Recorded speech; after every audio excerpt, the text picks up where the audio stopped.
It's time. We're going in.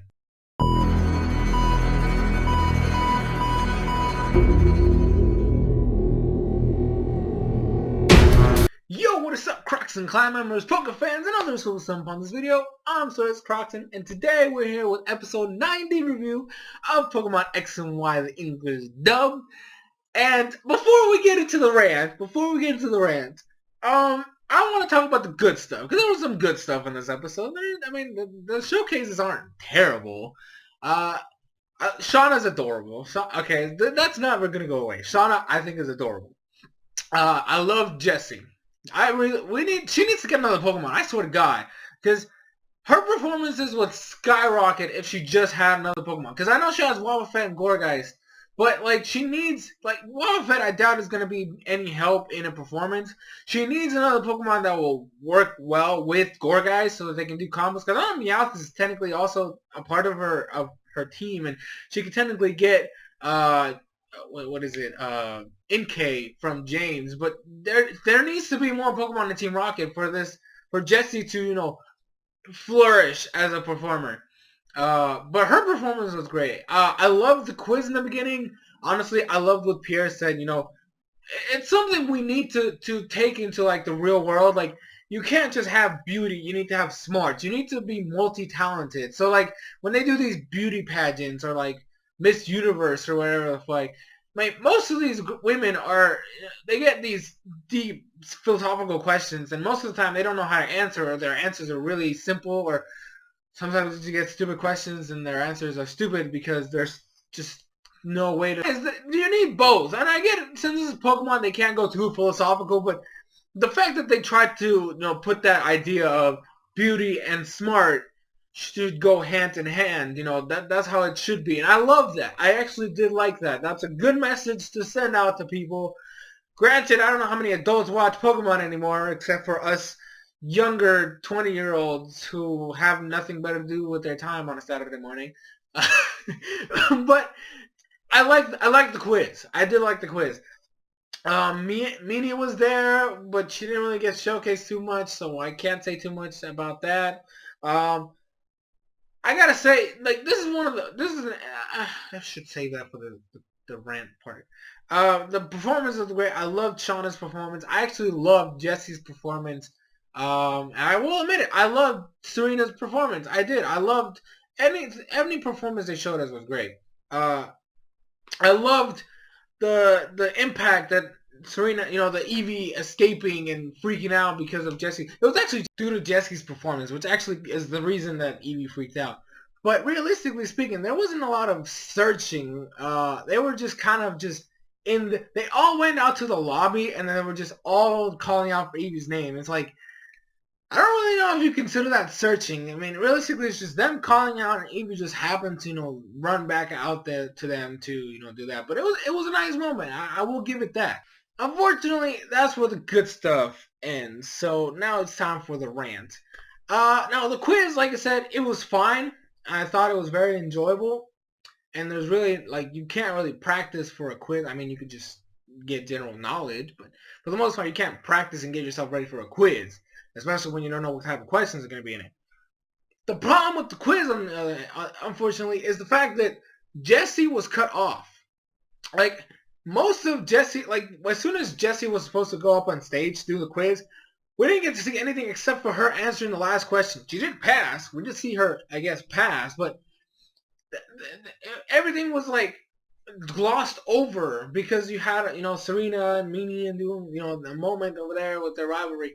And while that's good, it really hurts Jessie because it's what is the point of having her be a rival if you're not even... Because they showed off Serena and Minnie mainly because she was on screen at the same time as Serena, so she obviously was going to get a little bit of spotlight from there. And then Shauna's the main rival, so of course she's going to get a spotlight. But why wasn't Jessie allowed to show off a little bit? She is a smart person. We have seen in the past. So I think this is kind of a missed opportunity to show off her actual knowledge. And the main problem with this is if you look back at contests back in the day, there was times during contests where they were spread out over 2-3 episodes because of how much stuff they had to put in there. So they just basically gave it as much screen time as possible. Showcases up to this point have just been one episode, and that really hurts it, because if you actually extended it over like a period of 2 episodes, you could do a lot. But unfortunately, because they want to have a time constraint or something, I don't fucking know, they have to cut off, little sections to, have it all fit in one episode. And because and because Jessie's supposed to be a rival, it really hurts her as a character to have her sections cut off. And honestly, I mean, she needs more Pokemon as well, because the thing is, like, Team Rocket in general needs more Pokemon. I've been saying this for a while now, but Jessie specifically, if she's gonna be doing this whole performance thing, and they're actually gonna take her to the Kalos Queen, tournament, whatever the fuck, she needs more Pokemon so she can vary up her performances. Because limiting yourself to Wobbuffet, Meowth, Gorgeist, and maybe possibly Inkay, there's not a lot of combinations, a lot of things you could do with that. So she definitely needs to catch something else just to help her out a little bit. Maybe, do something to show off other Pokemon. Or, something like that. Now, Shauna's performance also got a little bit, cut off. Jessie's performance was cut off, half of it, because of the Eevee stuff. Which, I guess I can somewhat forgive it, because that is somewhat character development, I guess. But, like, why do you guys do Jessie like that? Why not some rando? Like, why does it have to be Jessie? Like, why are you cutting into Jessie's screen time? Like, why? What is, like, if she's supposed to be a rival in this side, performance thing, why you gotta do her like that? Why can't you just focus on her as well? If she's supposed to be a rival, she's supposed to be threatening, and you can't show her how threatening if you keep cutting off her performances. And then we get to Serena. Now, I said earlier that I thought her performance was enjoyable. I actually liked it. I thought it was great. I thought it was well executed. I thought it was well done. I thought it was beautiful. I did. My problem with it is, when the fuck did she practice any of it? The worst part about Serena's performance in terms of, like, actual, like, context and actual proof of anything is the fact she had two. She had the first half, which is the thing she's supposed to be have been practicing for a really long time, and I think that a lot of Amore shippers tell me, oh, she practices in off screen. The entire second half of her performance was the stuff that she had supposedly been practicing the day before, like literally overnight. The thing that Eevee did, the Eevee dance thing, that was done overnight. How the fuck did she master that overnight? I don't understand this. Like, how can you defend that? How can you possibly justify that entire second half? Like, one of the things that I argue a lot with the Amore shippers is the fact she doesn't practice, and a lot of them just try to tell me this whole thing of her practicing off-screen bullshit, blah, blah, blah. I don't give them that. I never do, because it makes no sense for her to be the actual female main protagonist and not have enough screen time dedicated to her to show her how practicing. But the one thing you cannot sit there and tell me that she was able to master this entire sequence of moves and this entire great performance routine overnight, when Eevee itself took who knows how long to be able to do it by itself. Especially when you have two Pokemon doing the exact same thing, and then they have to be in sync. And this doesn't make any sense, partially due to the fact that the first half, like I said, the first half of her performance was supposedly done and practiced over the course of who knows how long, right? We don't know, because we never got to see it. So it's like, where's the balance there? Where is the balance of, oh, well, this takes forever, and this is like, oh, I'm just going to master it, easy peasy, lemon squeezy, no business there. That's like the easiest thing in the world. It doesn't make sense logically. So it really hurts her as a character. Now, another thing I usually get into, like, fisticuffs over, Amore shippers is, I try to compare her to the previous, the previous female protagonist I had, this whole, like, performance contest stuff. The reason why I believe the whole lack of her practicing is bad is because back then, we saw them. We saw their growth. We saw their struggles. We saw their progress. The actual performance and back then what was contests are supposed to be the payoff to their training and all their hardships and everything. So it was very gratifying to see those two, May and Dawn, both of them. It was very gratifying to see them in the contest showing off what they had worked so hard to achieve. which is the problem, which is what Serena doesn't have. Because it's Serena, it's just, oh, I'm just gonna have a random introduction to whatever I'm gonna practice, and then the next time you see it, it's already mastered. So like, where's the struggle? Where's the growth? Where's the progress? We don't see any of it. So the payoff just ends up being a cop out. Like, it's just like, oh, here's Serena. She can already do all these cool things, but I didn't see anything. So like, it just feels like they just randomly give her character development, and that is not how you write a character. And it just makes her, which is why I consider her so bad and so badly written. Like, I have a question for you and worshippers out there. If you love this character so much, right?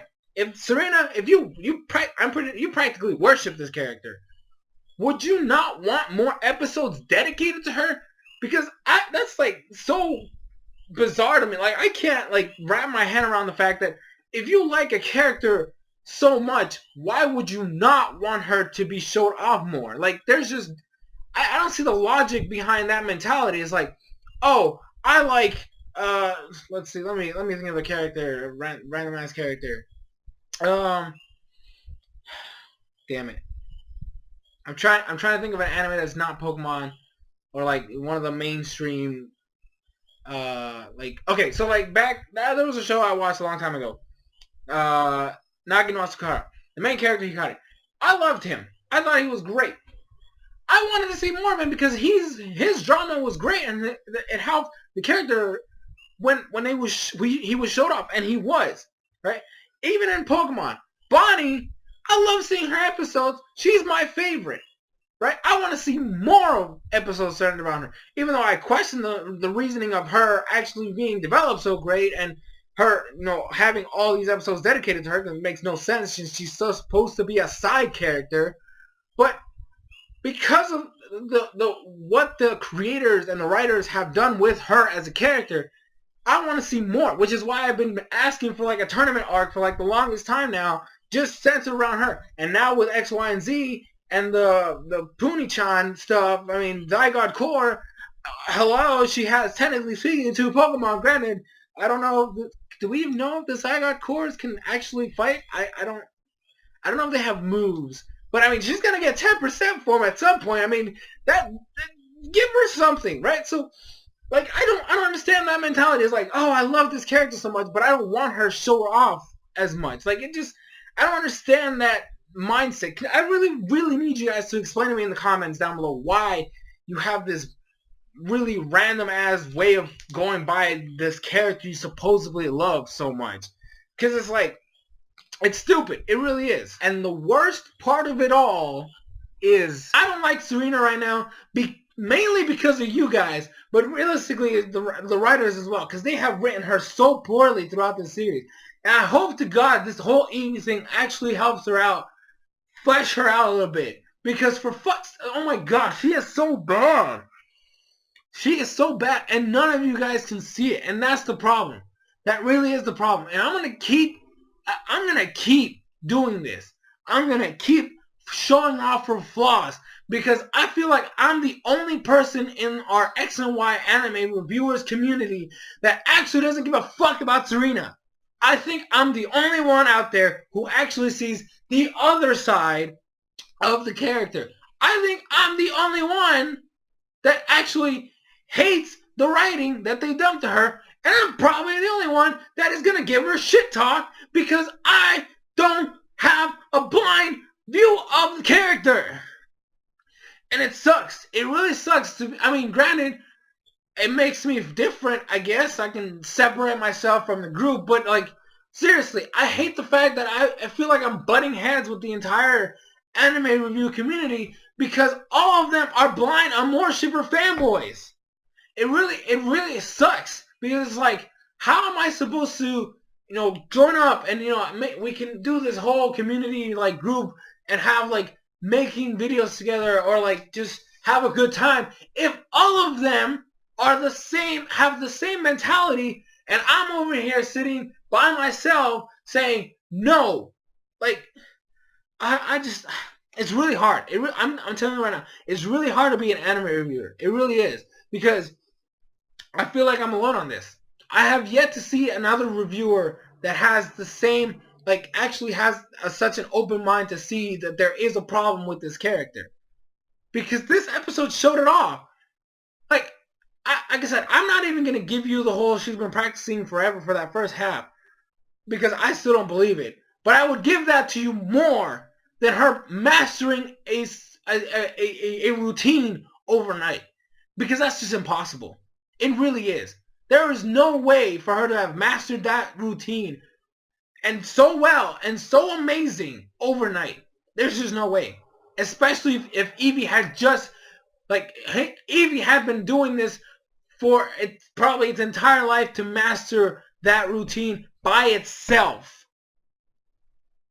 So no. Especially if you're going to do it. There's 2 Pokemon that have to do it. There's just no way that can happen overnight. And I'm sorry. I'm sorry. I really am. I'm sorry that you are so blind over this character that you can't see how bad she is. That you can't see how badly written she is. That you can't see how she just has no real development. Unless it's sporadic and just random. But I mean, honestly, I can actually say it now.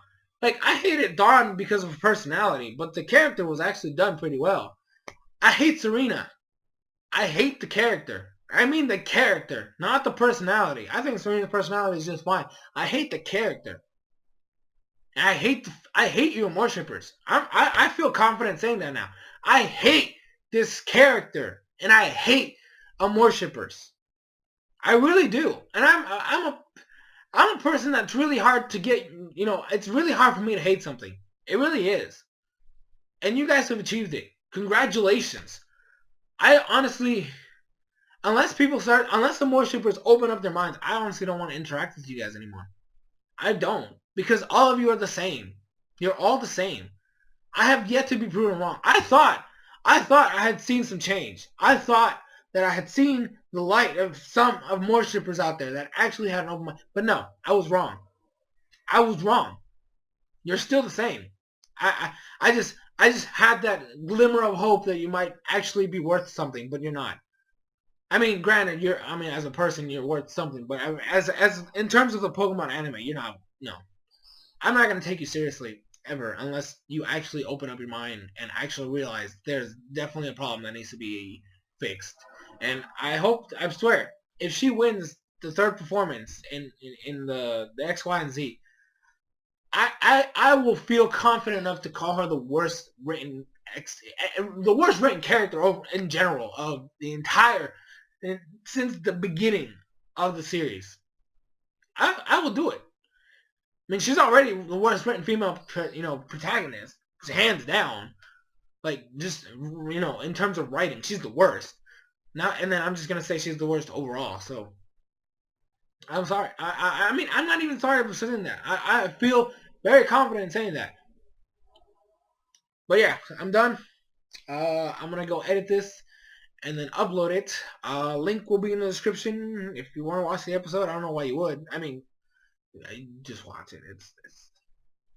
The episode itself wasn't bad. It's just the stuff in the background. That's what I get mad about. But yeah, so leave your thoughts, comments, all that below.